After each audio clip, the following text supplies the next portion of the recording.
T'as bien fait de cliquer sur cette vidéo, car crois-moi, à la fin de cette vidéo, tu vas comprendre vraiment comment les banques et les institutions financières font pour augmenter leurs capitaux. Tu vas comprendre comment tout ce système fonctionne et pourquoi ils auront tout le temps le pouvoir. Et tu vas aussi comprendre pourquoi, entre guillemets, les politiciens ne veulent pas que tu aies accès à ce genre d'informations, que tu restes toujours en bas de l'échelle. Et tu vas aussi comprendre pourquoi les riches seront toujours de plus en plus riches et les pauvres de plus en plus pauvres. Tu vas comprendre la carotte phénoménale que représente la finance, le monde de la bourse, et comment en fait ils font pour qu'il y ait une crise foncière ou pas, toujours se mettre des euros dans les poches ou des dollars dans les poches, selon le pays où tu te trouves et selon comment tu paramètres ton compte de trading. Et si comme moi, tu as envie de gifler tous ces pseudo-économistes qui passent sur BFM TV ou je sais quelle chaîne et qui t'annoncent toujours des grands projets, qui t'annoncent toujours comment va évoluer l'économie de certains pays, etc., etc., et qu'au final, ils te donnent aucune solution, mais vraiment aucune solution pour que tu puisses vraiment augmenter ton pouvoir d'achat, pour que tu puisses faire des euros, pour que tu puisses faire 100 euros par jour, 200 euros par jour, voire 1000 euros par jour. Ça dépend avec quelle quantité d'argent tu commences. T'es tombé au bon endroit, t'es tombé sur la bonne vidéo.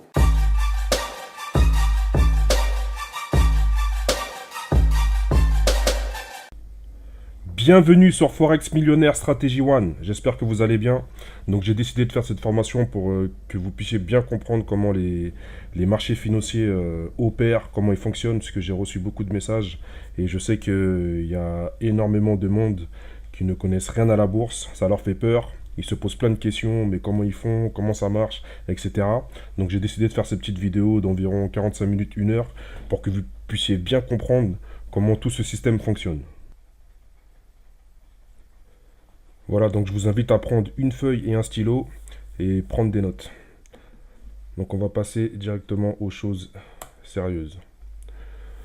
Donc je vais vous prendre un exemple simple pour que vous puissiez comprendre comment les marchés fonctionnent. Donc là, par exemple, je vous ai pris un marché aux fruits. Je suis sûr que au moins une fois dans votre vie, ne serait-ce qu'avec votre mère, vous êtes déjà parti dans un marché de fruits et légumes.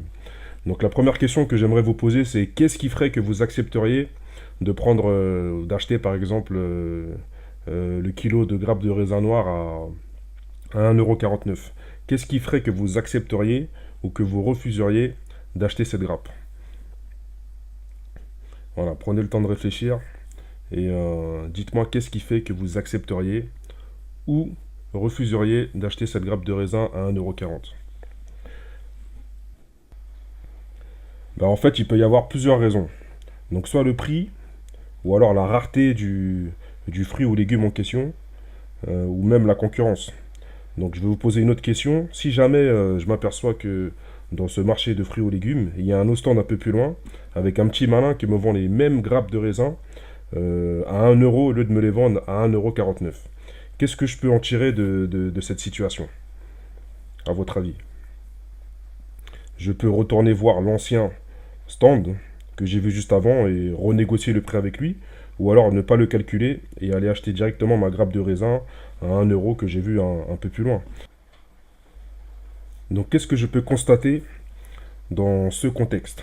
Ben, je peux tout simplement constater qu'il y a certains paramètres qui orientent un certain prix. Il y a des paramètres qui orientent le prix à 1,49 € et d'autres paramètres qui orientent le prix sur l'autre stand à 1 €. Et ce contexte-là, on appelle ça l'offre et la demande, tout simplement. Donc il faut bien comprendre que chaque objet est négociable. Ça a toujours marché comme ça, depuis la nuit des temps, même avant que l'argent, la monnaie physique ou virtuelle existe, il y a toujours eu de la négociation. Chaque objet est négociable.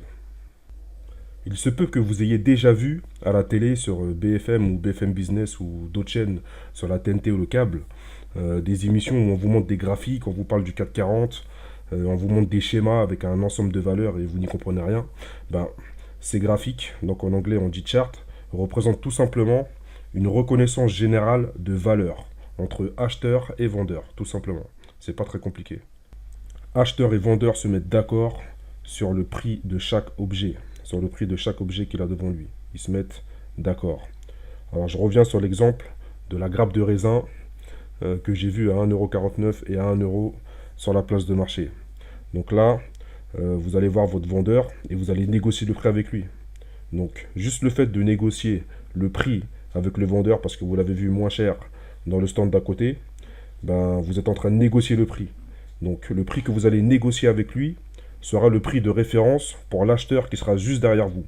Donc là, je viens de vous démontrer que vous avez spéculé, que vous êtes un spéculateur et que vous avez déjà négocié, que vous avez déjà tradé. Vous êtes déjà trader dans un argot français. Donc à chaque fois que vous allez dans un supermarché ou dans un magasin négocier le prix d'une basket ou dans un autre magasin négocier le prix d'un t-shirt ou alors même par exemple, je vais prendre encore un autre exemple, Le Bon Coin. Lorsque vous allez négocier le prix de l'iPhone, ben, vous êtes en train de spéculer, vous êtes en train de négocier, vous êtes trader. Donc lorsque vous allez déterminer un prix de l'iPhone avec votre vendeur sur Le Bon Coin, bah, le prix que vous allez déterminer sera le prix de référence pour le prochain acheteur d'iPhone sur Le Bon Coin qui sera juste derrière vous. Donc là, vous êtes spéculateur, vous êtes négociateur, vous êtes trader. Dans l'argot français, vous êtes trader. Donc là, je vous démontre que vous avez déjà tradé, sauf que vous avez tradé sur un certain type de marché, comme le marché de fruits et légumes, ou alors Le Bon Coin, ou alors eBay, ou alors Amazon.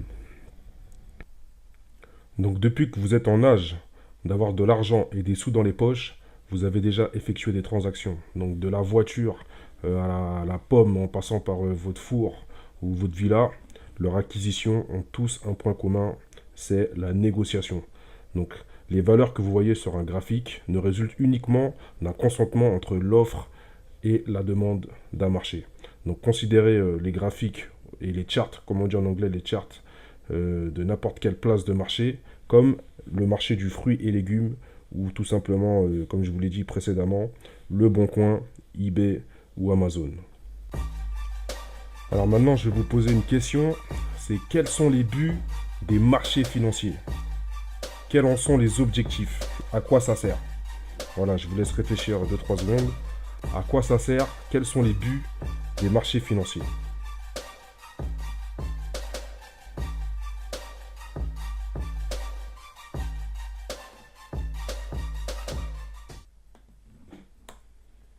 Donc, premièrement, les marchés financiers, ça sert à augmenter les capitaux, ça sert à augmenter son portefeuille.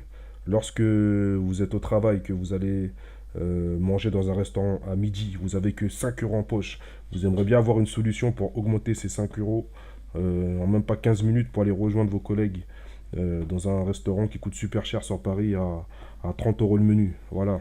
Lorsque on est à la fin du mois, que vous avez que 10 euros en poche et on vous invite à un anniversaire et qu'il faut débourser 50 euros le menu, voilà, pour pas paraître ridicule devant les autres. Comment vous allez faire? Bah, il faut augmenter votre capital. Il faut augmenter les 20 euros ou les 5 euros que vous avez en poche pour les transformer en 50 euros ou en 100 euros. Voilà, donc dans un premier temps, les marchés financiers, ça sert à ça sert à augmenter les capitaux. Si tu veux lancer un projet, si tu veux lancer une entreprise au niveau mondial et que tu n'as pas les fonds nécessaires, ben, ce que tu vas faire, c'est que tu vas inviter des investisseurs d'autres pays. Donc tu vas leur céder des actions d'entreprise par l'acquisition des capitaux et ce qui va te permettre de grandir et de développer ton entreprise, ta société au niveau mondial. Et de cette façon, tu pourras créer de la liquidité, donc avoir des fonds suffisamment nécessaires pour pouvoir te développer comme tu l'entends au niveau mondial. Deuxièmement, le transfert du risque. Pourquoi transférer le risque avec d'autres? Bah, la question qu'il faut se poser aussi, c'est qu'est-ce qui pourrait arriver de pire si l'on crée un business? Si par exemple vous êtes, je sais pas moi, euh, producteur de jean diesel, qu'est-ce qui pourrait arriver de pire à votre business que vous venez de créer en tant que producteur de jean diesel? S'il arrive une catastrophe naturelle ou un problème sociétal, une guerre civile par exemple, ben, juste le fait d'avoir acheté des futurs, donc en français dit contrat à terme, ben, ça vous permettra de garantir le prix d'avance quoi qu'il arrive. Donc si jamais vous créez un business et que il y a un gros problème et que en fait ben, du coup votre production euh, est réduite à néant pendant un certain temps, ben, les futurs, donc dit contrat à terme en français, vous permettra de garantir le prix d'avance de ce que vous avez besoin d'acheter pour votre production de jean diesel. Donc que le prix chute ou baisse, au moins Si par exemple le prix augmente, ben, vous allez faire du bénéfice. Si le prix baisse, au moins vous aurez votre marchandise. Et en troisièmement, sur les marchés financiers, on va aussi avoir une transparence et un affichage en temps réel des prix. Et en quatrièmement, on va dire que ça va aussi nous servir au transfert des capitaux, donc à faire des transactions internationales. Transférer des capitaux d'un pays à l'autre. Voilà, donc les marchés financiers, en gros, ça sert à faire tout ça. Passons maintenant au trading en ligne. Avant, dans le temps, le trading n'était pas accessible depuis Internet. Lorsque Internet était seulement réservé à l'armée américaine, il n'y avait pas de trading en ligne. Mais aujourd'hui, n'importe quelle personne, avec juste une connexion ADSL 3G ou 4G et un PC portable avec MT4 installé sur son ordinateur, peut trader en ligne de n'importe où sur le globe, n'importe où sur la planète. Donc le trading en ligne va nous permettre de spéculer sur les futures orientations du marché financier. Donc ça va nous permettre de prévoir nos mises, mais aussi d'être présent à l'ouverture et la fermeture du marché financier. Donc avoir un accès 24 sur 24 du dimanche soir 23 h à vendredi 23 h. Voilà. Donc quel que soit l'endroit où vous vous trouvez sur cette planète, avec une connexion 2G, 3G, 4G, même du Edge, un PC portable et sa plateforme MetaTrader 4 ou 5, vous pouvez trader en ligne. Voilà, moi aujourd'hui par exemple, à chaque fois que je suis soit en transport en commun, soit en voiture ou en scooter, ou lorsque je voyage, même dans l'avion, quand je prends la compagnie Emirates avec un accès Wi-Fi, ben, je suis en train de trader en ligne dans l'avion avec l'accès Wi-Fi satellite de la compagnie Emirates. Voilà, donc aujourd'hui, je me pose sur une terrasse dans un bar ou dans un restaurant. Comme sur la photo, là, vous voyez, je me prends un plat de spaghetti, hop, je branche mon ordinateur, mon MacBook à ma connexion 4G et hop, je trade en ligne. Voilà, pendant que les gens vont travailler, se cassent le cul au travail, moi, j'ouvre mon MacBook et hop, je trade dans un restaurant avec un plat de pâtes et ainsi va la vie. Voilà, donc avoir accès au trading en ligne, c'est bien, mais ça ne veut pas dire que vous pouvez trader. Avant de trader, il faut bien évidemment se renseigner un maximum, se former un maximum et s'entraîner un maximum. Alors où, qui, quoi, quand et comment trader? Qui trade avec nous? Parce qu'on n'est pas tout seul. Quand trader? À quel moment? Où est-ce que je dois me diriger pour trader? Comment ça se passe? Donc je vous laisse réfléchir à cette question et je vous donne tout de suite la réponse là.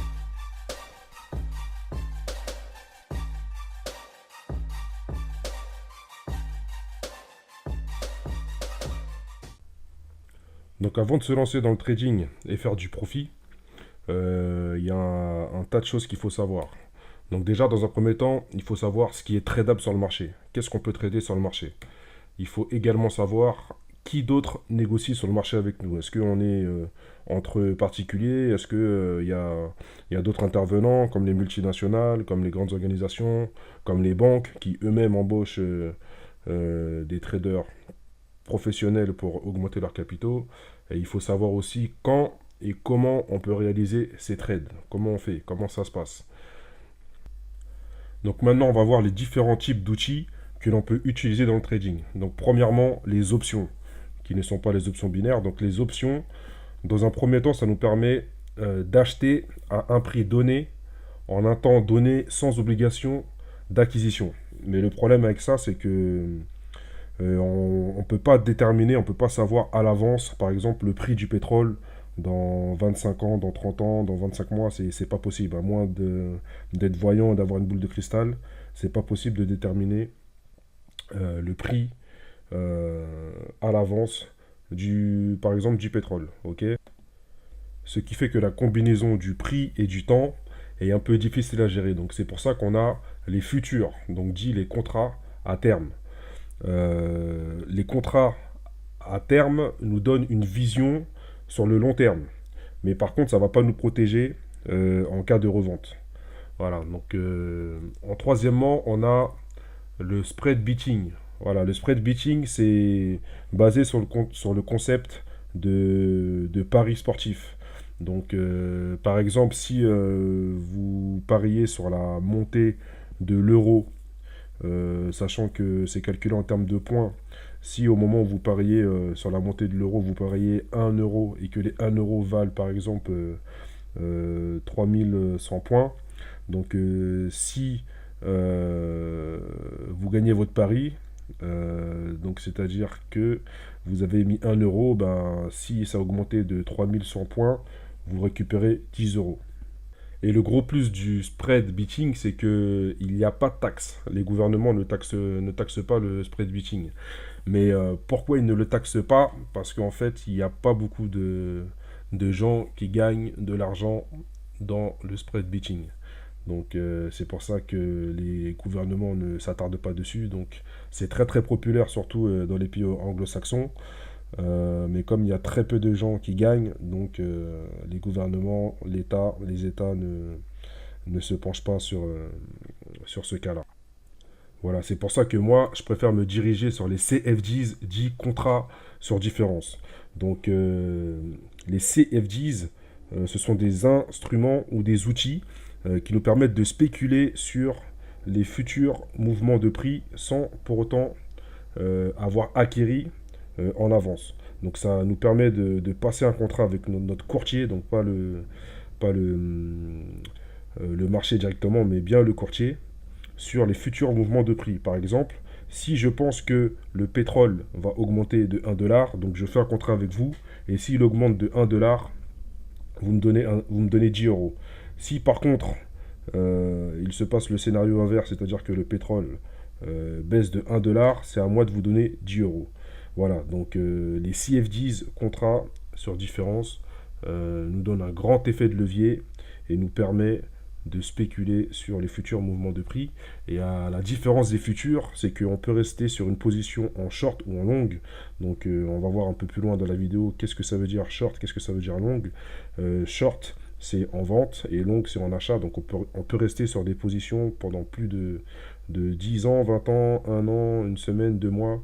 Donc voilà la différence qu'il y a entre les CFDs et les futurs. Voilà, donc maintenant, si vous le voulez bien, parlons des CFDs. Voilà, qu'est-ce que nous offrent les CFDs? Qu'est-ce que l'on peut faire avec les CFD? Voilà, on va aborder ce sujet-là. Avec les CFDs, on a dans un premier temps ce qu'on appelle l'effet de levier. Voilà, donc l'effet de levier dans le trading, c'est vraiment un outil magnifique. L'effet de levier, en fait, ça va nous permettre de faire des transactions et de les multiplier par 1, par 10, par 100, voire même par 1000. Voilà, ça sert à ça l'effet de levier. Aujourd'hui, même avec peu d'argent, même avec un portefeuille de 25 euros ou 50 euros, aujourd'hui, vous pouvez faire du trading en ligne. Et pourquoi? Parce qu'en fait, vous avez la possibilité de vous diversifier. Voilà, les CFD en fait vous donnent accès à un grand portfolio diversifié et ça vous permet de limiter les frais. Voilà, comparé au futur, ça vous permet de limiter les frais. Donc aujourd'hui, avec vraiment un tout petit portefeuille, un tout petit porte-monnaie, vous pouvez commencer le trading avec des 25 euros. Et bien entendu, avec les CFD, on a moins de frais. Et le must dans tout ça, c'est que avec les CFDs, en fait, on peut être à la fois acheteur et vendeur. Voilà, c'est pour ça que j'aime les CFD, parce qu'on peut être à la fois acheteur et vendeur. On peut faire du profit à la fois en étant acheteur et vendeur sans avoir acquis quoi que ce soit auparavant. Long et short, c'est quoi? Qu'est-ce que ça veut dire long? Qu'est-ce que ça veut dire short? Qu'il y ait une crise financière ou pas, pourquoi les mecs, ils arrivent à faire du gros profit, que ce soit en étant acheteur ou vendeur, que ce soit sur une tendance baissière ou une tendance haussière.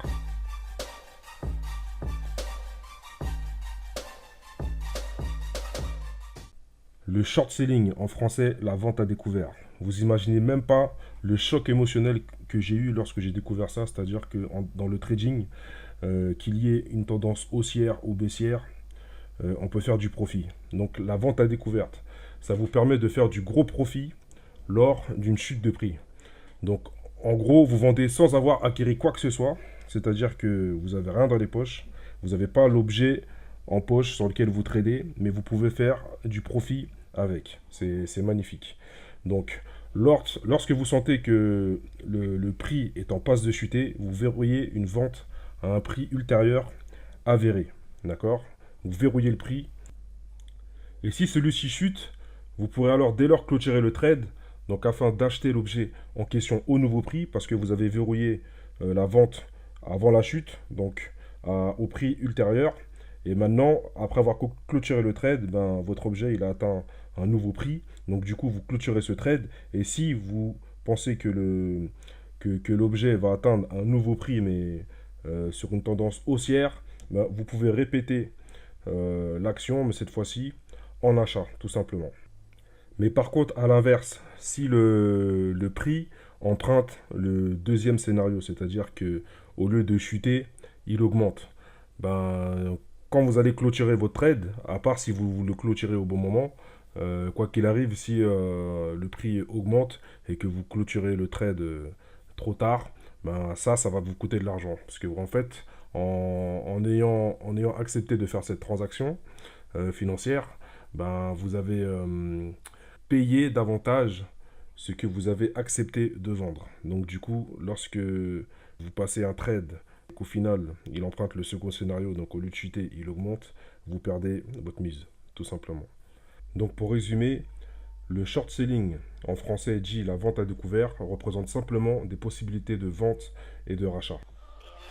Ok, donc maintenant, voyons voir ce que ça donne, le short selling, donc la vente à découvert sur un graphique. Donc là, on est sur Euro JPY, c'est l'euro contre le yen, d'accord? Donc quand tu es sur un graphique comme ça, et que dans ta tête tu prévois une chute par rapport à ton analyse graphique, à ton analyse fondamentale et aux news économiques que tu as regardé sur ta plateforme Forex Factory, ok?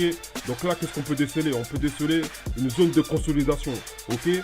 Après la zone de consolidation, on voit qu'il y a une accélération haussière, puis ensuite une décélération et un début d'accélération de tendance baissière. Donc qu'est-ce que tu fais? Tu prends tes 10 centimes, tu prends tes 20 centimes, tu prends tes 40 centimes, tu prends tes 50 centimes, tes 1 euro, tes 2 euros. Tout dépend avec combien d'argent tu commences. Et là, tu places un short selling et boum, en même pas 15 minutes, tu transformes tes 10 centimes, tes 50 centimes, tes 1 euro. Hein, tu les transformes en 200 euros. Hein? Qui est crise financière ou pas, on s'en bat les coups de la crise financière, d'accord? Que ce soit sur une tendance haussière ou baissière, tu poses tes thunes, tu places ton trade et tu fais ton profit, ok? François Hollande, il nous disait, ouais, le changement c'est maintenant, on s'en bat les coups du changement, ok? Sarkozy qui nous disait, travaillez plus, hein, travaillez plus pour gagner plus.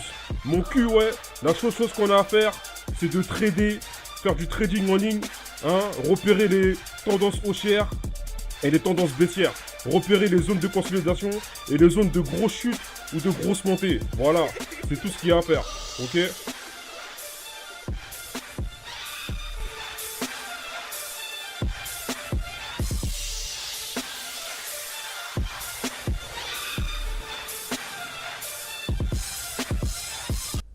Abordons maintenant les termes les plus utilisés dans le trading. Donc le mot long, long c'est l'action d'acheter. Donc quand on est long, on est dans le camp des acheteurs, ok, sur une tendance haussière. Short selling, donc le mot short qu'on a vu précédemment, c'est l'action de vendre. Donc on est dans le camp des vendeurs. Donc c'est pour une tendance baissière. Donc une tendance haussière, on appelle ça bullish. Donc le mot bulle, voilà, c'est quand la tendance, elle attaque du bas et qu'elle fonce vers le haut. Voilà, donc ça, c'est le camp des acheteurs qui vont se mettre sur une tendance bullish.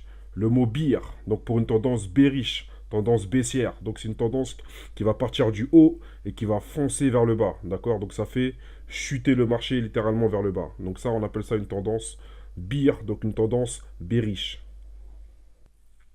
Donc ça, c'est vraiment des termes dans le trading qu'il faut enregistrer dans votre esprit très rapidement. Donc je vais résumer encore une dernière fois. Bull pour bullish, c'est plutôt une perspective positive du marché qui va le tirer vers le haut. Donc on dit bullish, c'est pas bullshit. Ok? Et bear pour une tendance bearish, c'est une vision plutôt négative du marché et ça va favoriser sa chute, tout simplement. Donc nous, dans le trading, quoi qu'il arrive, que ce soit sur une tendance bearish ou bullish, on se place des deux côtés et on fait du profit des deux côtés. Toutes les opportunités sont bonnes à prendre. L'argent ne dort jamais. Dans le trading, l'argent ne dort jamais. Alors pourquoi les prix bougent? Qu'est-ce qui fait que sur un graphique, sur votre plateforme de trading, pourquoi les prix bougent? Pourquoi ça monte en haut? Pourquoi ça redescend en bas? Pourquoi ça reste au milieu? Qu'est-ce qui fait que les prix bougent? Donc les prix bougent grâce à l'offre et la demande. C'est l'offre et la demande qui fait bouger les prix, tout simplement. Je vais vous donner un exemple. Les fans de Michael Jackson, s'il y a par exemple une salle aux enchères avec tous les vêtements de Michael Jackson, de ses débuts jusqu'à la fin de sa carrière, jusqu'à sa mort, ben, la personne qui voudra la veste rouge qu'il a mis dans le clip Thriller, je crois, ben, comme c'est la seule veste qui existe et c'est la seule veste qu'il a mis, ben, pendant les enchères, euh, il y aura tellement de fans qui voudront cette veste-là que le prix va monter. Parce que la veste, elle est rare, donc le prix va monter. Et je pense que pour une veste de Michael Jackson, ça peut même monter jusqu'à 50 000 euros. Donc plus l'offre est rare, plus le prix augmente. Et à contrario, bien sûr, l'abondance du même objet fait carrément chuter le prix. C'est comme les voitures. Au début, quand elle est neuve, voilà, le nouveau modèle sort, le prix sera au taquet. Et puis 5 ans plus tard, même 3 ans plus tard, il y a tellement de voitures mises en circulation, ce modèle-là, il est tellement mis en circulation que le prix va chuter. Son prix va décoter, tout simplement. C'est comme la différence entre la production d'une Renault Twingo et la production d'une Ferrari. La Ferrari, elle est construite en série limitée et la Twingo, elle est faite en illimité. Ce qui fait la différence de prix entre ces deux produits. L'analyse technique. L'analyse technique ne permet pas de trader l'avenir. On n'est pas des boules de cristal, on ne peut pas jouer aux devinettes. Donc l'analyse technique ne nous permet pas de prédire l'avenir. Il y a un tas de traders débutants qui s'acharnent à faire de l'analyse technique pour prédire l'avenir, mais on ne le peut pas, c'est pas possible. On ne peut pas savoir combien de litres d'essence on va consommer dans 3 ans, c'est pas possible.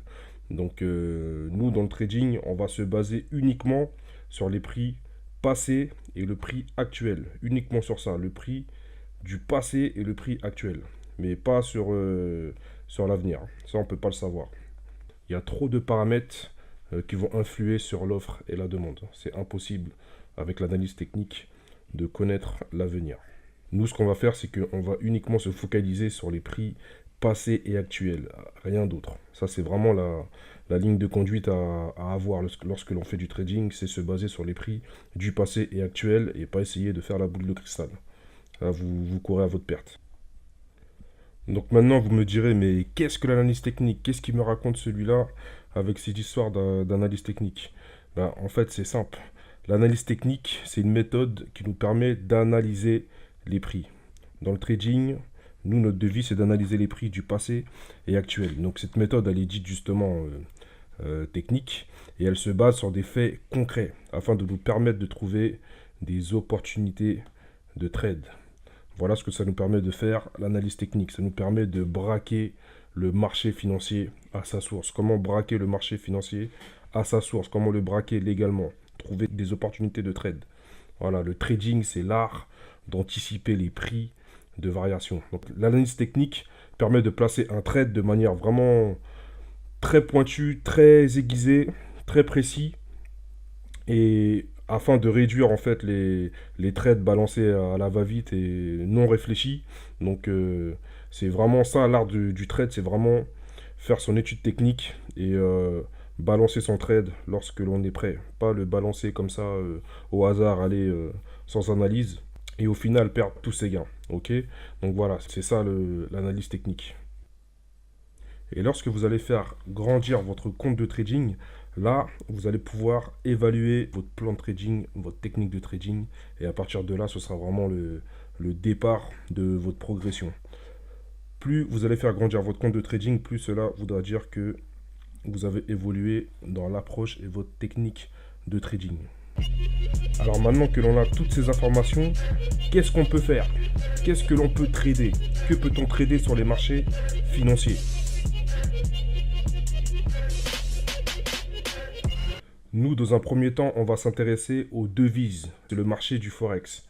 Voilà, par exemple, lorsque vous allez voyager, Vous allez faire un Paris-Londres, comme j'ai l'habitude de le faire, moi par exemple. Je vais prendre mes euros et je vais aller dans un change et je vais échanger mes euros contre de la livre sterling, contre le pound. D'accord? Donc quand je fais ça, indirectement, je participe au marché du Forex. Donc les devises, c'est la monnaie de chaque pays.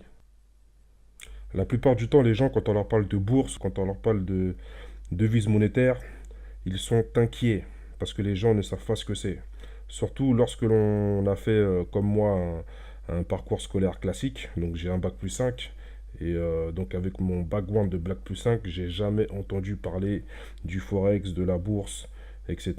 J'en ai jamais entendu parler. Je voyais ça à la télé sur les chaînes d'information mainstream, mais concrètement, on ne me disait pas ce que c'était. Même quand j'allais acheter un bouquin à la FNAC, c'était pas détaillé et décrit d'une manière vraiment simple pour que je puisse déchiffrer et tout comprendre de A à Z juste en ayant lu ce livre. Et ce qu'il faut comprendre, c'est que les élites, eux, ils savent ce que c'est. Ils savent que le pilier de la bourse, surtout le Forex, c'est considéré comme une valeur refuge et c'est pour ça qu'ils investissent dedans. Eux, ils savent ce que c'est, les élites savent ce que c'est, mais ils ne veulent pas que vous le sachiez. Eux, leur but, c'est que vous soyez toujours dans la galère, dans la misère sociale et que vous restez entre le point A et le point B, mais que vous ne puissiez pas aller au point C ou D ou même jusqu'à la fin de l'alphabet, la lettre Z. Ok? Donc, sachez un truc, c'est que les hommes politiques ne veulent pas que vous soyez au courant de tous ces genres d'investissements, de ce qu'on appelle les valeurs refuges. Ils ne veulent pas que vous soyez au courant de ça. Comme ça, vous restez dans votre merde, vous restez en galère. Et la seule chose que vous allez penser à faire, c'est aller au bulletin de vote et voter pour eux. Donc nous investissons dans les devises comme valeur refuge. Voilà, on fait comme les businessmen, comme les investisseurs, comme les hommes politiques, comme les institutions financières, on investit dans les devises comme valeur refuge.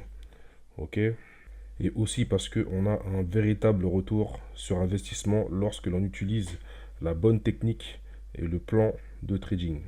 Et lorsque l'on va investir dans ces valeurs refuges, il y a un tas de prédilections qui vont être basées sur ce qu'on appelle l'analyse fondamentale, qui n'est pas une analyse contrôlable, mesurable et certifiée à 100%, qui vont nous guider dans notre trading. Donc c'est bien de savoir quelles sont les causes des mouvements des prix sur les graphiques, mais nous, ce qui nous intéresse, c'est de trader ce que l'on voit sur notre graphique. C'est de trader ce que l'on voit à l'instant T au niveau de notre plateforme de trading. Il n'y a que ça qui compte.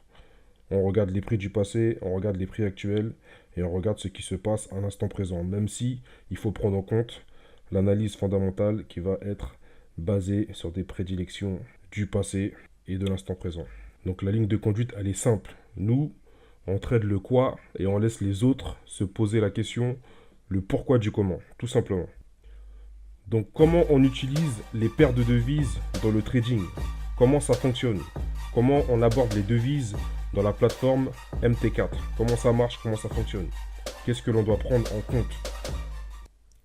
Dans le Forex, les devises sont négociées en paires. Lorsque vous voyez euro-USD, c'est combien de dollars j'aurai pour 1 euro. Lorsque vous voyez euro-JPY, donc l'euro contre la monnaie japonaise, c'est combien de yens j'aurai pour 1 euro. Lorsque vous voyez GBP USD, c'est combien de dollars j'aurai pour un pound. Ok? Donc dans le Forex, les devises sont négociées en paires. C'est toujours deux paires de monnaie. D'accord? Donc je vais vous donner un exemple.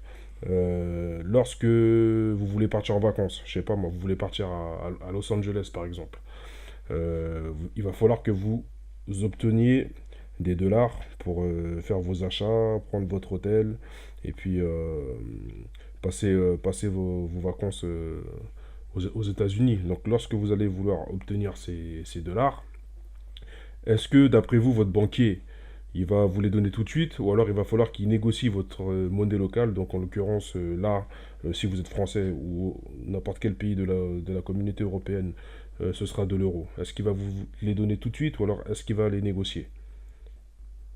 Ben, la réponse, elle est simple. Votre banquier, il va acheter votre devise de vacances et vendre votre monnaie locale, tout simplement. Et on appelle ça une transaction en paire. Une transaction en paire. Euro-USD, Euro-JPY, IGBP-JPY, USD-CHF, donc le dollar et la monnaie suisse, etc. Alors, comment interpréter la paire de devises dans votre plateforme de trading, donc sur votre graphique? Par exemple, pour l'euro-USD. Comment interpréter ça? C'est que on dit que le prix représente la valeur de la première devise cotée, donc la monnaie de base, l'euro, par rapport à la seconde devise, donc la devise de cotation, qui sera sur la droite de votre écran, l'USD, le dollar. Donc, euro-USD, la paire de devises euro-USD évoque combien de dollars j'aurai pour 1 euro. Tout simplement, c'est aussi simple que ça. Rien de compliqué. Il faut donc noter qu'avec les paires de devises, on a toujours des règles opposées. Donc ce qu'il faut faire pour une paire, il faudra aussi le faire pour l'autre, pour les paires opposées. Donc je vais prendre un exemple. Si vous achetez de l'USD euro, donc vous achetez de l'euro et vous vendez de l'USD. Et donc ce trade que vous allez placer, ça va être vu d'une manière optimiste de l'Europe et une manière pessimiste des États-Unis, ou la combinaison des deux. Mais si, par exemple, vous achetez de l'euro USD, donc vous vendez de l'euro et vous achetez des dollars. Et ce trade que vous allez placer va être vu d'une manière pessimiste de l'Europe ou optimiste des États-Unis ou de la combinaison des deux. Donc nous voici sur un graphique de la paire de devises euro-JPY. Donc comment interpréter ce graphique? Quand on a un graphique comme ça sur notre plateforme de trading, nous en tant que trader, qu'est-ce que l'on doit faire? C'est très simple. Nous, ce qu'on doit faire, c'est interpréter le graphique. Comment interpréter le graphique? Voilà, c'est ça notre job. Interpréter le graphique pour pouvoir saisir et essayer de trouver des opportunités de trade. Donc, la paire euro-JPY, donc la monnaie européenne et la monnaie japonaise, donc le yen. Donc, sur la droite du graphique, on a le prix. Et ce prix représente la deuxième part de la paire de devises qui est le yen, JPY. Donc, quand on regarde le prix à droite sur la colonne, on doit se dire que le prix représente combien de yens je dois acquérir, je dois avoir pour avoir de l'euro. À la clôture de cette bougie rouge, donc bougie bearish, baissière, quel sera le prix? Et comment interpréter ça? Il faut l'interpréter de la manière suivante, c'est combien de yens je dois acquérir pour avoir 1 euro. Alors pourquoi s'intéresser au marché du Forex plutôt que de demander une augmentation à son patron? Pourquoi faire du Forex au lieu de pleurnicher pour avoir une augmentation en brut et jamais en net? Souvent avec la réponse on verra ça dans 2-3 mois, je t'augmenterai de 50% brut, ne t'inquiète pas. Alors que on vient de voir qu'il suffit d'investir sur le marché des devises, donc le marché du Forex. Pourquoi s'intéresser au Forex plutôt que de demander une augmentation à son patron? Donc on doit s'intéresser au marché du Forex tout simplement parce que c'est le seul marché au monde où il y a des milliards qui sont injectés et négociés. C'est le marché où il y a le plus de liquidités. Donc c'est le marché qui est mature, développé et où il y a des milliards injectés et négociés. C'est le marché le plus liquide au monde. Et ça, encore une fois, le système, les élites, les hommes politiques font tout leur possible pour que vous soyez éloignés de ça. Voilà, c'est ça leur but, que vous soyez éloignés de ça, comme ça, eux, ils peuvent en profiter et avoir un bon train de vie. Donc, il faut bien retenir que le marché du Forex, c'est le marché le plus liquide, le plus mature, le plus développé. Des milliards sont injectés tous les jours. Du mardi au vendredi, parce que dans la plupart des pays, les banques sont fermées le lundi. Donc moi, je vous conseille de ne pas trader le lundi. Le lundi, c'est un piège pour des traders débutants et vous risquez de perdre tous vos gains. Donc le marché du Forex, c'est le marché où il y a le plus de liquidité au monde. Et quand vous allumez votre télé, vous pouvez avoir 5000 chaînes, il n'y en aura aucune, même pas Capital sur M6, qui va vous donner cette information-là. Ok ? Et ce qui est bien avec ce marché, c'est qu'on peut en entrer et en sortir quand on veut. On n'a aucune obligation de rester et aucune obligation de partir. On entre et on sort facilement. Voilà, c'est ça que j'aime bien moi avec avec ce système, avec le Forex. Et en plus de ça, on a la chance d'avoir une information qui est quasi tous les jours mise à disposition pour tout le monde. L'information est vraiment très facile à trouver. Il y a des sites spécialisés pour ça. DailyFX, Forex Factory, Bloomberg, etc.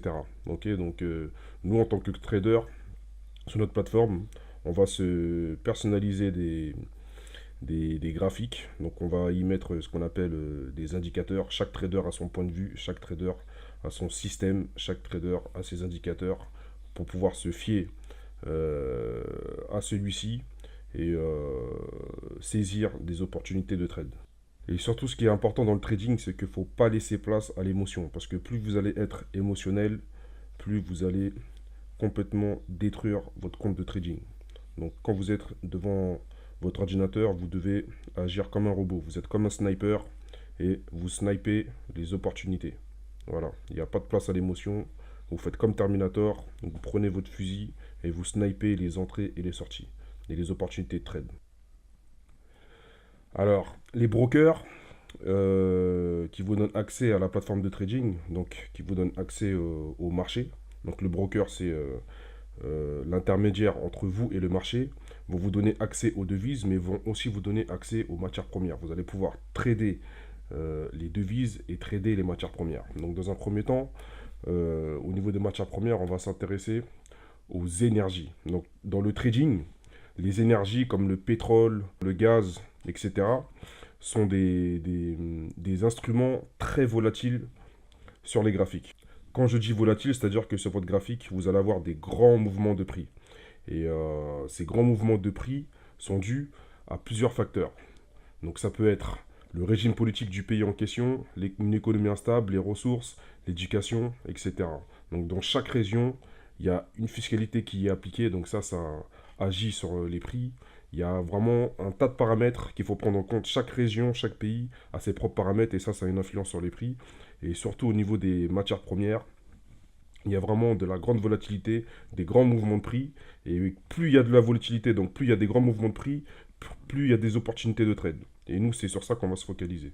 Voilà, encore une fois, c'est vraiment très très très important d'avoir des notions de toutes ces choses pour que vous puissiez vraiment exceller dans votre trading. Tous ces facteurs, il faut vraiment les connaître. Quand vous allez aller sur des sites internet pour faire votre analyse fondamentale, il va falloir connaître tous ces facteurs, connaître tous ces principes pour vraiment exceller et prendre des opportunités de trade.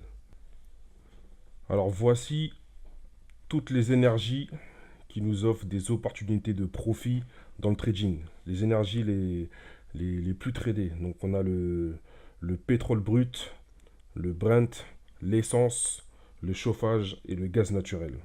Voilà, toutes ces énergies ont en point commun le fait que, par rapport à tous les paramètres qu'on a vus précédemment, toutes ces énergies nous offrent dans le trading des opportunités de profit, que ce soit en achat ou en vente, peu importe la crise financière. Dans les matières premières, on a aussi les métaux précieux, l'or et l'argent. L'or et l'argent, ça a toujours été des valeurs refuges depuis la nuit des temps. Depuis la nuit des temps, l'homme a toujours investi dans l'or et dans l'argent. D'ailleurs, les banques, quand elles garantissent de l'argent, elles garantissent de l'argent par rapport à leur stock d'or. Donc c'est pour ça qu'il y a des guerres dans le monde, c'est pour que tel pays puisse voler l'or de tel pays et et garantir sa monnaie dans le monde. Donc l'or et l'argent sont des richesses les plus négociées dans le monde. Et sur notre plateforme de trading, ces métaux précieux nous offrent vraiment de grandes possibilités de profit. Voilà, on a beaucoup de volatilité sur les métaux précieux dans le trading. Sachant que depuis que le trading a été ouvert aux traders particuliers, il y a beaucoup de personnes, beaucoup de traders débutants qui se sont lancés dans la négociation de l'or. Et du coup, ça en résulte que l'or ne fait qu'évoluer. Donc dites-vous qu'avec avec l'or, la croissance ne recule jamais. Donc quand les traders sentent qu'il n'y aura pas d'opportunité sur, par exemple, comme bien souvent le dollar, qu'est-ce qu'ils vont faire? Ils vont aller chercher des opportunités, voir s'il y a de la grosse volatilité, sur les métaux précieux. Parce que, en fait, l'or, ça a toujours été la valeur refuge par excellence. Sur la plateforme de trading, on a aussi les matières dites douces. En anglais, on appelle ça les soft commodities. Eux aussi nous offrent de véritables opportunités de profit. Donc, les soft commodities, en français, matières douces, c'est tout ce qui est alimentaire. Elles ont donc pour moteur la terre et l'homme. Voilà. Et contrairement à ce que l'on pense, c'est ni les agriculteurs ni les producteurs qui travaillent la terre avec acharnement et dignité qui fixent les prix. C'est plutôt les poids lourds de l'industrie qui fixent les prix pour ensuite transformer ces soft commodities, donc de matières douces, pour ensuite les revendre et faire un max de profit. Et nous, les spéculateurs, donc traders, nous, ce qu'on va essayer de faire, c'est, dans tout ce bordel, chercher les meilleures opportunités de profit. Il y a d'autres paramètres aussi qui rentrent en jeu, qui donnent de la volatilité sur les soft commodities, donc matières douces, qui sont notamment la météo qui correspond à l'offre.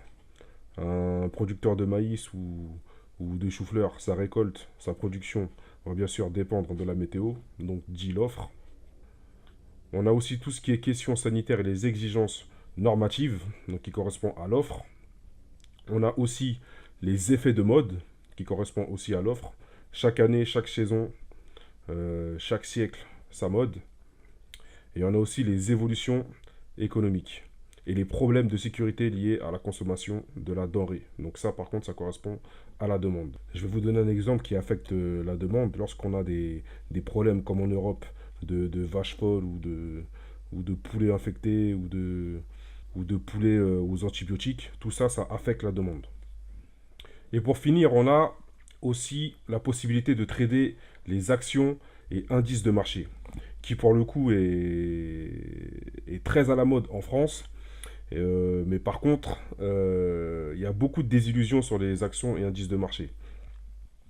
Parce qu'il y a un tas de traders débutants qui se lancent dans l'aventure, sans formation, sans plan de sortie, sans aucune étude. Ils écoutent les indications de un tel ou un tel, d'un pseudo-économiste qu'ils ont vu parler à la télé, en achetant ces actions et ces indices de marché les yeux fermés, pour au final se rendre compte qu'ils ont fait une véritable erreur. Voilà, donc c'est pas parce qu'un pseudo-économiste qui passe à la télé te dit d'acheter telle action ou tel indice qu'il faut le faire. Il faut d'abord que tu fasses ton étude, que tu fasses ton plan, que tu étudies bien ton achat avant de te lancer dedans. Tu vois ? Parce que les économistes de la télé, certes, ils vont te dire d'acheter telle action ou tel indice, mais ils vont pas te donner les clés du succès. Ils vont pas te donner de réelles informations pour que tu puisses vraiment faire du profit. Lorsqu'une entreprise veut augmenter ses capitaux, qu'est-ce qu'elle va faire ? Ben, elle va faire la chose suivante. Elle va se partager en actions pour augmenter son capital et les investisseurs. Donc nous, traders, qu'est-ce qu'on va faire ? On va acquérir ces actions, donc acquérir une part de l'entreprise pour espérer avoir un retour sur investissement. Voilà, c'est ça le but premier. Voilà, et que représente une action ou un indice de marché ? Ben, ça représente tout simplement les meilleures actions cotées d'une région ou d'un pays, donc d'une zone géographique, avec pour un point commun le prix. Et donc ces actions de société et indices de marché, ben, on les négocie en bourse, profitant d'un temps de transaction, d'ouverture et de clôture. Par exemple, nous en France, on a le CAC 40. Donc le CAC 40, qui correspond aux actions sociétales et indices de marché, regroupe les indices boursiers de la place de Paris. Ça regroupe les valeurs des 40 plus grandes sociétés françaises dans les volumes d'échanges et de titres sont les plus importants du marché. Et c'est ce qui nous permet aussi d'évaluer la santé économique d'une région ou d'une autre. Passons maintenant aux obligations. Donc obligations, c'est un marché très important. Pourquoi ? Parce que ils sont utilisés par tous les gouvernements mondiaux. Donc les gouvernements vont chercher du financement dans les obligations. Pourquoi faire ? Ben, pour garantir le fonctionnement de leur pays à leur guise, comme par exemple les hôpitaux, les autoroutes et les administrations. Donc dès que les gouvernements vont chercher du financement sur les obligations, comment ils vont opérer ? En fait, ils vont mettre en place des exigences d'emprunt pour pouvoir réguler au mieux leur économie. Donc il y a des pays qui y parviennent mieux que d'autres. Nous, en ce moment, les dirigeants français, c'est du grand n'importe quoi. Donc il y a vraiment des pays sur le globe qui gèrent ça mieux que d'autres. Voilà, donc il faut bien comprendre que l'État, c'est comme une entreprise. Eux aussi, ils ont besoin de faire du profit et faire en sorte que leurs affaires marchent. Donc ils vont chercher du financement sur les places de marché pour pouvoir augmenter leurs capitaux. Eux aussi, ils veulent augmenter leurs capitaux et le plus rapidement possible. Donc eux, leur devise, c'est d'aller sur les places de marché et de chercher du financement, les financements les plus optimaux possibles. Et donc quand les gouvernements arrivent sur les marchés étudient les propositions du gouvernement et imposent leurs conditions. Donc ils vont regarder la perspective économique du pays, de la région, et surtout ce qu'ils vont regarder, c'est la capacité de remboursement de chaque gouvernement qui viennent négocier sur ces marchés en utilisant les obligations. Hein. Et plus le risque de remboursement est élevé, plus les investisseurs demandent un rendement super élevé pour justifier l'acceptation du risque de leur prêter de l'argent via les obligations. Et nous, en fait, on est en plein dedans. Nous, la France, intégrée à l'Europe, nous sommes en plein dedans. Voilà pourquoi les taux d'intérêt sont élevés. C'est parce que le risque de non-remboursement sur ces obligations est super élevé. Avec les obligations, on peut rencontrer deux types de situations. Donc, la première situation, c'est quand on est face au rendement faible.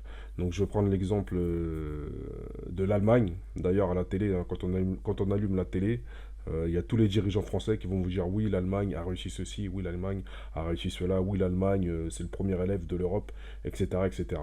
Bah, en fait, contre l'Allemagne, c'est quoi? C'est comment est vue l'Allemagne par les investisseurs au niveau des obligations? Bah, l'Allemagne, en fait, est considérée par les investisseurs comme un pays qui sera capable de rembourser très rapidement son emprunt. Donc l'Allemagne est considérée comme un pays qui rentre dans la case du non-remboursement très faible. D'accord? Et la deuxième situation, donc qui correspond au rendement élevé, les 3 dernières années, même depuis 2008, on a vu l'épisode de la Grèce. Et en fait, compte, la Grèce était un pays tellement endetté, considéré tellement comme un pays à haut risque, que en fait pour eux, ça a eu pour conséquence d'avoir un taux d'intérêt élevé et donc se retrouver dans l'impossibilité de remboursement. Et quand on rentre dans cette case-là, ben, on rentre dans un cercle vicieux, dans un engrenage qui ne nous permet pas d'emprunter de ceux qu'on a déjà empruntés. Sachant que eux, si je me souviens bien, ils avaient été aidés par nous-mêmes. Hein. Nicolas Sarkozy leur avait envoyé de l'argent. Il y a plein de pays qui leur ont envoyé de l'argent, mais ils sont tellement dans un engrenage d'impossibilité de remboursement. Donc ils vont demander des conditions pour leur prêt au niveau des obligations, ben, ils vont pas pouvoir emprunter vu ils sont déjà dans la merde en gros. En 2015, on a assisté à ce ils appellent ça mission de sauvetage par l'Union européenne. Même avec le nouveau gouvernement en place, ça n'a rien donné. Et, quoi qu'il arrive, ils seront toujours dans la merde. Donc les CFDs, contrats sur différence, en français, vous donnent accès à tous ces types de marchés. Également à de la spéculation sur des petits mouvements de prix et un accès quasi total et un accès au marché avec juste une connexion ADSL, 3G ou 4G et un PC portable et une plateforme de trading avec vous et le broker qui vous met en relation avec ces marchés. Donc maintenant que l'on sait tout ça, maintenant que l'on a toutes ces informations, maintenant qu'on a saisi la carotte financière que représente le monde de la finance, que les élites veulent garder pour eux, et surtout pas divulguer toutes ces informations, tous ces placements au peuple d'en bas. Qu'est-ce qu'on va choisir? Il y a trop de choix, on choisit quoi? Là on a bien vu qu'on pouvait se diversifier dans la bourse. Il y avait plusieurs stratégies, plusieurs types d'instruments sur lesquels on peut trader, sur lesquels on peut spéculer, sur lesquels on peut faire un tas de transactions. Que choisir? Qu'est-ce qu'on choisit maintenant?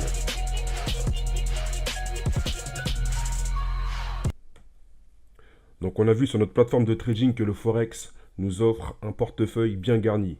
On a les matières premières, les indices boursiers, les actions et les obligations. Donc voilà, le Forex nous offre tout ça.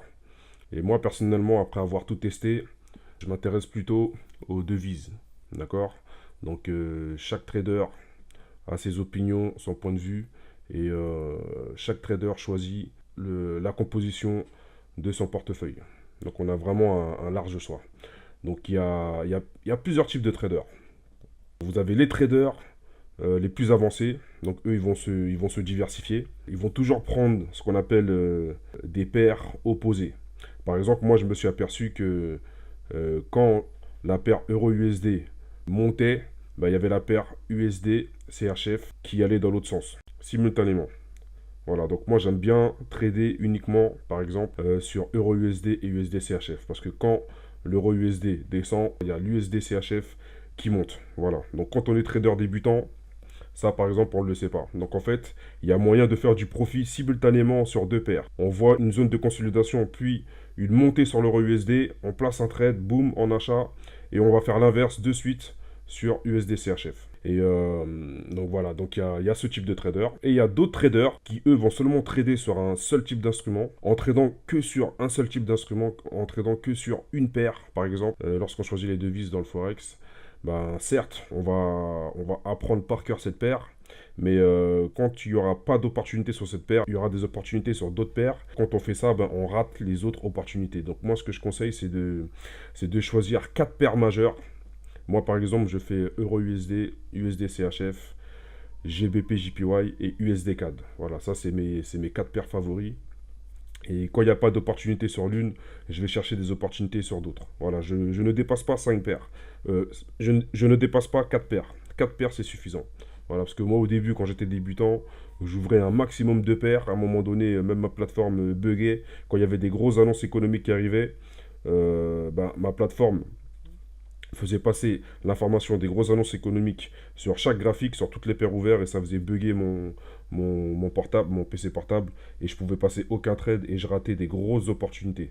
Donc moi maintenant, ce que je fais, c'est que j'ouvre uniquement 4 paires. Vous choisissez 4 paires. Moi, c'est les 4 paires qui me conviennent. Il y a de la volatilité. Quand il n'y a pas d'opportunité de trade sur Euro-USD, je vais sur GBP-JPY. Quand il n'y a pas d'opportunité sur GBP-JPY, je vais sur USD-CAD. Donc le dollar US contre le dollar canadien. Voilà, donc à vous de choisir quel type de trader vous êtes. Est-ce que vous êtes un trader qui va trader uniquement sur une paire? C'est bien, mais lorsqu'il n'y aura pas d'opportunité, vous allez rater d'autres opportunités sur d'autres paires. Ou alors est-ce que vous allez faire comme moi? Vous allez choisir 4 paires majeures où vous allez repérer de la volatilité, donc des opportunités de profit, pour que quand votre première paire majeure reste en zone de consolidation, que vous allez chercher des opportunités de profit sur les 3 autres paires. À vous de choisir, à vous de voir. C'est vous qui allez construire votre personnalité de trader. Donc qui fait le marché? À part nous, traders particuliers, qui fait le marché? Parce qu'on n'est pas tout seul. Avec qui nous sommes sur le marché? Eh bien, il y a 3 grands cercles qui constituent les marchés financiers. Donc on a les institutions financières, donc qui permettent au peuple de manger, de se loger et de vivre. C'est elles qui vont vous accorder des crédits, c'est elles qui vont vous permettre d'épargner, et c'est elles aussi qui vont permettre au marché financier de fluctuer. Et dans un second temps, on a aussi les multinationales qui ont besoin d'utiliser les marchés pour développer leurs capitaux et acquérir des objets. Et ensuite, le 3e cercle, les spéculateurs, donc nous, traders particuliers, qui faisons partie de ces 3 grands cercles qui composent le marché financier. Les grandes institutions financières, que font-elles? Qu'est-ce qu'elles font sur le marché? Parce que quand on regarde la télé, on va regarder TF1, BFM TV, télé et d'autres chaînes, et on va pas nous dire réellement qu'est-ce qu'elles font. De quoi elles sont composées, qui elles embauchent, qu'est-ce qu'elles font sur les marchés, à quoi elles servent. Les grandes institutions financières, que font-elles sur les marchés financiers? Les institutions financières, contrairement aux traders particuliers, elles sont super équipées en termes de ressources. Elles présagent de l'avenir. Elles vont se concentrer sur la préservation de leurs capitaux plutôt que l'inverse. Donc, elles ont toutes les ressources qu'il faut pour anticiper les évolutions des marchés. Et en général, elles ont de grandes influences sur les marchés particuliers. Et leur concept, leur devise, c'est le contrôle de leur exposition sur les marchés financiers. Elles veulent en perdre le moins possible et en gagner le plus possible. Contrairement aux traders de base, au trader lambda, qui lui est pas du tout porté sur la préservation des capitaux, alors que les institutions financières, elles sont vraiment portées sur la préservation des capitaux. Voilà, et mis à part les banquiers qui vous reçoivent à la réception, elles ont aussi d'autres sièges où il n'y a que des traders pros embauchés par ces institutions financières qui sont vraiment très sophistiqués et qui ont une approche vraiment très avancée des marchés financiers, beaucoup de ressources. Je le répète encore, beaucoup de ressources pour vraiment opérer d'une manière excellente sur les marchés financiers. Donc en quelques mots, on a la Banque de France sous la tutelle de la Banque européenne. Donc elle va s'occuper de la politique monétaire du pays, d'accord. Ensuite, on a les banques commerciales qui, elles, généralement, sont habilitées à effectuer des opérations bancaires de type réception de fonds publics, opérations de crédit, gestion de moyens de paiement, etc. Ensuite, on a ce qu'on appelle les banques mutualistes ou coopératives. Donc elles, en fait, elles vont s'occuper de créer la monnaie, vont vous accorder des crédits. Donc comme Crédit Agricole, Mutuelle, Caisse d'épargne, BNP, etc. Et ensuite, on a ce qu'on appelle les sociétés financières qui, elles, vont exercer des activités bien précises comme le crédit bail, le crédit immobilier, le crédit à la consommation. Donc, je vais vous donner quelques noms. On a par exemple le crédit foncier, CTLM, Sofinco, Sofinoga, etc. Et il y a aussi d'autres institutions financières qui vont s'occuper, elles, par exemple, caisse des dépôts, des consignations, qui vont gérer les fonds collectés par les caisses d'épargne, etc. Le deuxième cercle, les multinationales, donc comme Samsung, Nokia, HP, BMW, Coca-Cola, elles aussi, elles ont besoin d'aller sur les marchés. Donc déjà, premièrement, pour compenser les risques, quand elles prennent des risques sur certains produits qu'elles veulent vendre. Et deuxièmement, aussi pour développer leurs capitaux. Bon, généralement, les multinationales, par rapport aux institutions financières, elles sont plus basées sur l'aspect fiscal. C'est-à-dire comment rapatrier les capitaux le plus rapidement possible en payant le moins d'impôts possible. Elles vont surtout être sophistiquées sur le choix de l'emplacement de ces filiales selon les continents et selon la politique du continent et selon la fiscalité du continent. Donc voilà, les multinationales, c'est ce qu'elles font en général. Et le troisième cercle qui représente les spéculateurs, donc les traders que nous sommes. Donc nous, notre objectif premier, c'est de faire du profit, de faire du rendement, d'avoir un retour sur investissement immédiatement, le plus rapidement possible. Donc les traders, comparés aux institutions financières et aux multinationales, eux ont un risque associé sans possibilité d'avoir aucune certitude. Voilà, donc les traders, eux, quand ils tradent, ils prennent un risque. Tout ça pour avoir du gain, pour faire du profit. Donc la spéculation, ça représente une prise de risque dans le but de faire du profit. Mais quand on trade comme un pro, là, le risque diminue considérablement. Quand on apprend des techniques de pro, quand on trade comme un trader pro embauché par une multinationale ou par une institution financière, donc par une banque, là, le risque diminue. Voilà, parce que quand on est trader débutant, on n'a aucune notion de money management. Donc ça, c'est ce que j'apprends dans mes formations. Le money management, ça, c'est vraiment l'élément clé pour persévérer et avoir du succès. Dans le monde du trading, dans le monde de la bourse, il faut appliquer le money management. Si tu n'as pas ce money management, c'est même pas la peine de venir trader, c'est même pas la peine de chercher à faire du profit. La clé dans le trading, c'est le money management. Donc il faut apprendre les techniques de pro, trader comme un pro. Moi-même, je me suis fait former par un trader de la JP Morgan que j'ai rencontré lors d'un voyage l'année dernière. Donc quand j'ai appliqué ces techniques, c'est là que j'ai vu que tout ce que j'avais appris par moi-même en autodidacte, ça ne servait à rien. Quand on fait du trading, il faut appliquer les techniques de pro. Et moi, c'est ce que j'ai fait. C'est pour ça que j'ai commencé à faire du profit. C'est pour ça que j'ai commencé à avoir du succès dans le trading. C'est parce que j'ai appliqué les techniques de pro. Et surtout, appliquer le money management pour réduire le risque au maximum. Protéger son portefeuille, protéger son gagne-pain, protéger son profit au maximum, comme les grandes multinationales et comme les institutions financières. Plus se focaliser sur la protection de son compte de trading que le profit. C'est comme ça que ça marche. Donc, comment trade la plupart des gens? La plupart des traders, comment ils tradent? Est-ce qu'ils tradent le matin? Est-ce qu'ils tradent le midi? Est-ce qu'ils tradent le soir? Est-ce qu'on peut trader lorsqu'on est salarié entre la pause de midi et 14h? Comment trade la plupart des gens?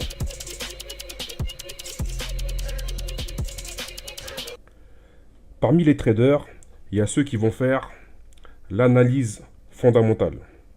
Il y a ceux qui vont faire l'analyse technique et il y a ceux qui vont utiliser plutôt la technique de counter retail. Donc en fait, moi quand j'ai commencé, je faisais que l'analyse technique. Je faisais pas d'analyse fondamentale, c'est-à-dire que j'étais même pas au courant que il fallait regarder les news économiques parce que quand vous allez aller sur des sites internet comme Bloomberg, Forex Factory, DailyFX et j'en passe, vous allez voir des catégories d'annonces. Donc il y aura des annonces rouges, des annonces jaunes et des annonces oranges. Celles qui vont balancer le plus de volatilité, donc le plus de mouvements de prix sur le graphique, ce sont les annonces rouges. Donc ceux qui traitent ces annonces économiques vont se focaliser sur les annonces rouges. Donc moi je faisais pas ça. Donc des fois je voyais des mouvements, je faisais mon analyse technique, mais en fait c'était pas assez. Il fallait aussi prendre en compte l'analyse fondamentale, donc faire gaffe aux annonces économiques qui pouvaient les annonces économiques rouges qui pouvaient rendre complètement caduque mon analyse technique. Et il y a ceux qui vont utiliser les deux, donc ça c'est les très bons traders. Et ensuite, concernant les horaires, il y a ce qu'on appelle l'intraday, le swing et le scalping.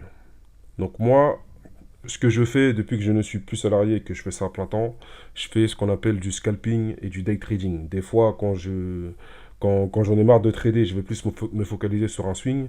Donc l'intraday, c'est quoi? C'est quand on est tous les jours derrière son PC et qu'on cherche des trades de minimum, à chaque trade minimum 50 pips. Voilà, dans le trading, on parle en termes de pipes, donc minimum 50 pipes. Le swing, c'est quand on veut pas se prendre la tête, on va se mettre que sur des graphiques de 4 heures ou de une journée et qu'on va chercher des trades qui vont durer toute la semaine ou tout le mois. Donc ça, c'est le swing, c'est pour chercher une opportunité de trade que l'on passe pour toute la semaine ou pour tout le mois. Et le scalping, ça c'est quand on va se mettre sur des graphiques de 5 à 15 minutes et qu'on va chercher des petits mouvements de prix, donc de 10 micropipes ou de 50 micropipes, voilà. Donc sur des time frames de 1 à 5 minutes, ça va très vite. Et ça, voilà, faut vraiment être très agile pour performer sur ce genre de trade.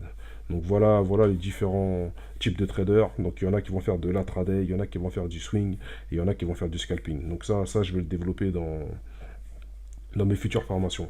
Et moi, ce que je fais, c'est le scalping et l'intraday. Voilà, le swing, ça vraiment je le fais quand j'en ai marre d'être sur cette plateforme, quand j'ai envie de faire autre chose de mes journées.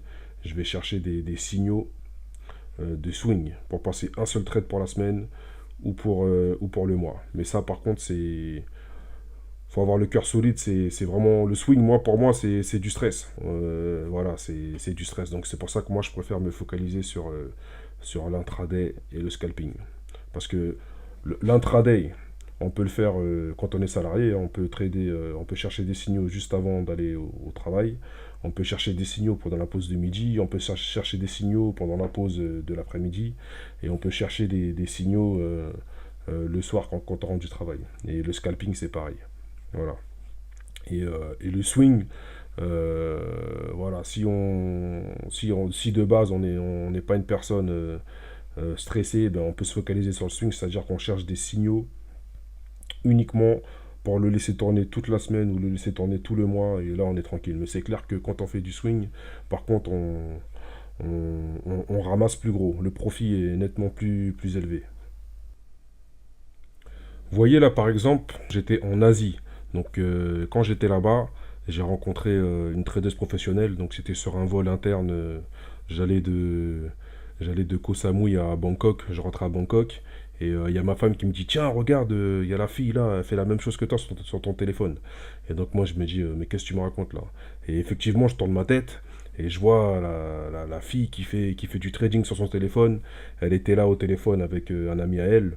Et elle disait, ouais, tiens, regarde là, je viens de gagner 10 000 euros là. J'ai placé un short là, j'ai gagné 10 000 euros. Donc Je commence à discuter avec elle. Et en fait, la fille, elle a pété un câble parce qu'elle se dit, putain, je prends un avion, je rencontre un Français, lui aussi c'est un trader. Voilà, c'est complètement ouf cette histoire. Donc du coup, en fait, la fille, elle a tellement pété un câble qu'elle a dit, ouais, demain, je te donne rendez-vous chez moi, tu viens dans mon condominium et on va trader ensemble parce que moi, j'ai l'habitude de trader avec mon équipe. Donc en fait, là-bas en Asie, quand ils trade en équipe. C'est-à-dire que nous, par exemple, en France, la session de New York, elle commence à 14 heures. Donc quand il est 14 heures ici, il est à peu près 7 heures du matin là-bas.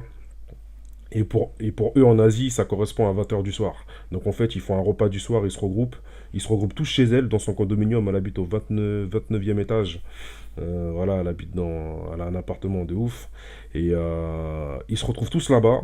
Et donc moi, je suis arrivé là-bas avec mon PC. Et on avait chacun notre technique de trading. Et ce soir-là, elle a fait 20 000 € devant moi. Donc quand j'ai vu qu'elle avait fait 20 000 € devant moi, je lui ai dit, écoute, toi, il faut que tu m'apprennes des techniques. Moi, j'ai mes techniques, donc viens, on fait des échanges de techniques. Et c'est comme ça qu'on en est arrivé à échanger nos techniques. Donc elle m'a appris pas mal de choses. Et c'est là que je me suis dit, putain, mais vraiment, en France, il y a quelque chose qui va pas. Je prends l'avion, je vais en Asie, je rencontre une tradeuse dans l'avion. Et je me retrouve le lendemain à trader chez elle avec ses amis. Ils ont tous fait minimum 100 euros. Bon, elle, ça fait au moins 15 ans qu'elle trade, donc pour elle, c'est facile hein, de faire 20 000 € comme ça en une soirée. Mais je me suis dit, mais moi, quand je suis en France, quand je me retrouve dans une soirée ou chez des amis, ils sont là à faire des raclettes. Là, je vais en Asie et je me retrouve avec les amis de cette personne en train de trader. Ils me connaissent ni d'Adam ni d'Ève. Et on est là, on s'échange des techniques, on s'échange des stratégies de placement, on s'échange des informations sur tout ce qui concerne la finance. On est là, on mange des noix de coco, on mange des bananes, on mange des brochettes de poulet et tout va bien. Donc voilà, donc eux en Asie, ben, surtout ce groupe-là, ce groupe d'amis traders, cette team de traders, eux voilà, ils tradent ensemble. Donc eux, ils se connectent à partir de 20 heures pour eux là-bas, qui correspond à la session de New York de 14 heures. Et ils tradent en équipe. Et donc eux, ils font un mélange de scalping et d'intraday. Voilà, surtout elle a fait un mélange de scalping et d'intraday. Donc moi par exemple quand je vais en Asie, mon délire c'est de faire du scalping, donc je me lève tôt le matin. Dès que je me lève le matin à 5 heures du matin, j'ai le soleil qui tape sur mon crâne. Hein. Donc je me pose, je vais en haut du building, voilà, je prends mes petites bananes, là-bas les bananes c'est comme en Guadeloupe. Je prends ma petite banane, un peu de magnésium, je fais ma petite séance de scalping, je fais mes petits 100 euros, mes petits 200 € et après je profite de la journée, je vais à la plage, je vais faire de la moto, etc. etc.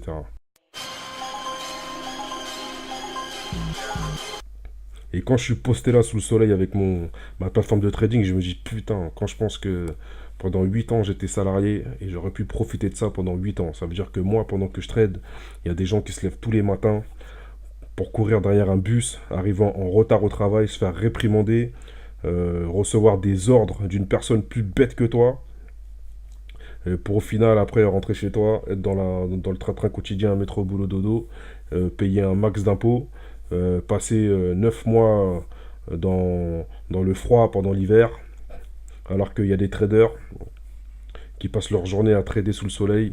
Moi, je passe mes journées à trader sur le soleil quand je vais en Asie. Et je me rends compte qu'en fait, il y a rien de mieux que de savoir trader. Voilà, on se prend une petite séance le matin et ensuite on fait ce que l'on veut de notre journée. Là, cette journée-là, je crois que juste après, donc j'avais été à la plage. Après, j'étais parti faire du jet ski.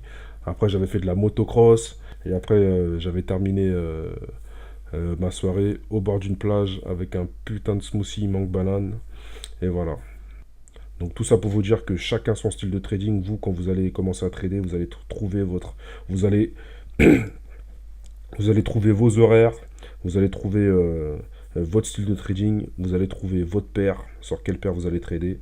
Et après, ça va devenir un rituel, ça va devenir une habitude. Ça va être comme boire et manger. Voilà, donc maintenant je vais vous montrer comment je fais du profit chaque jour.